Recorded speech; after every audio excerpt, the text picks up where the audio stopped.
Hunermendê Kurd Mahmud Celayir ji bajarê Çewlikê an jî ji Bîngola Bakurê Kurdistanê ye. Ew di berhemên xwe yên hunerî de gelek cih dide Sûriştê û ajalên Kurdistanê.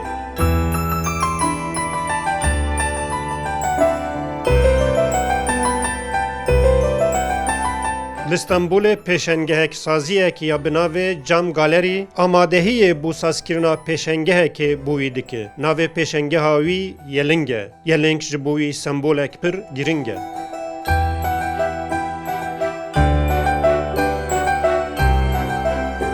Di vê dema petaya vîrusa korona COVID-19 dinya gişt xistiye berxwe me seredana atolyaya wî ya hunerî kir. Di heqê xebatên pêşengeha xwe ya bi navê Yeling de bû me axivî û agahî dan. Ew bi zaravayê Kurdî yê Kirtkî, Kirmançkî an jî bi zazakî axivî. Em jî dibêjin bila Kurdên Kurmancî axêv û Sûran axêv jî fêrî Kurdiya zazakî jî bibin. Zaravayek şêrîn û qedîm yê Kurdî ye.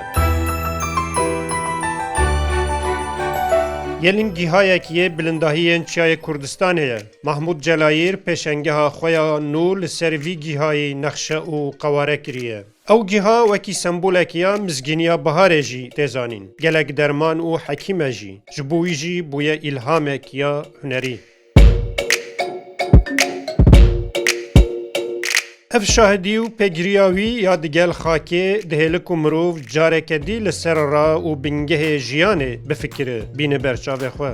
Mahmud Celayir dibêje dema berf dihele û rê li ber biharê vedike, jin digel zarokên xwe bi stranên gelerî diçin Yelingê berhev dikin. Ev di bîranînên wî yên zarokîtiyê de xwedî cihekî taybet e. Di vê rewşa petaya koronayê de karê wî yê hunerî çawa dimeşe? Sergî benê zwar tabii ina semedena çiya nûêşiya yani korona.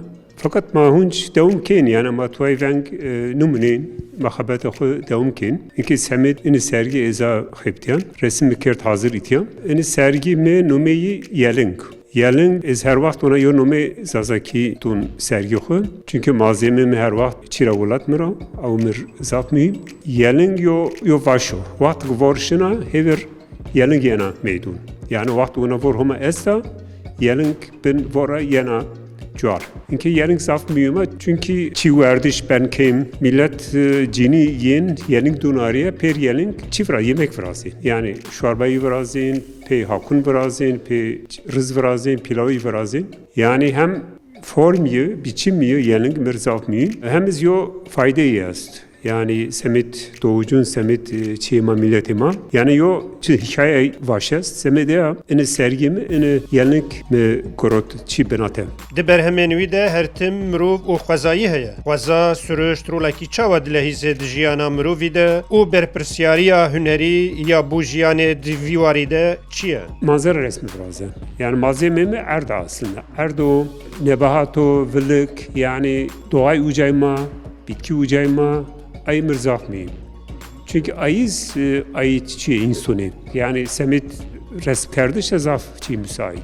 Gelo di nêvbeyna hunermendên Kurd yên Bakurê Kurdistanê de peywendiyek çawa heye? Nêrîna Mahmud Celayir di vê mijarê de çi ye? Vallahi yo camia sanatçı Kurdun esta. Yani zaman yani no desero, punç sero. Xumiyajnin yani sanatçı neve sanatçı koyrt yenme, yen kişteme, makalken, hulken çi sınasni. Yani Türkiye'de yani ay aranı binun insanın nuzu ve ucaz maaşne. Mesela sinemada zaf hol kuvvetli. Ma ressam, sanatkar, hunermend. Hem gurema zuar hem zuar nü hem kolay. Çünkü yopera zuar nü çünkü malzeme ma zafu. Maaşke ma zaf çi biraz vaç. Yani zaf çi mayız problem mayız. Avuz aslında semit sanat yo malzeme zafon. Ayrak yani izvazana mesela hünermend ma, xebatkar ma, gura xwe zaf hol bikir, mühim bikir. Yo peraz ay kimliği xwe ma çara me, ma çi, ayız xwe çi mekvira mekir. Hünermend ma, yani me mira persi her vaxt av kadavun. Yani yo pera şima çara me, cay şima çu, kultur şima çu, tabiat şima çu, ay xwe çi meken vira meken,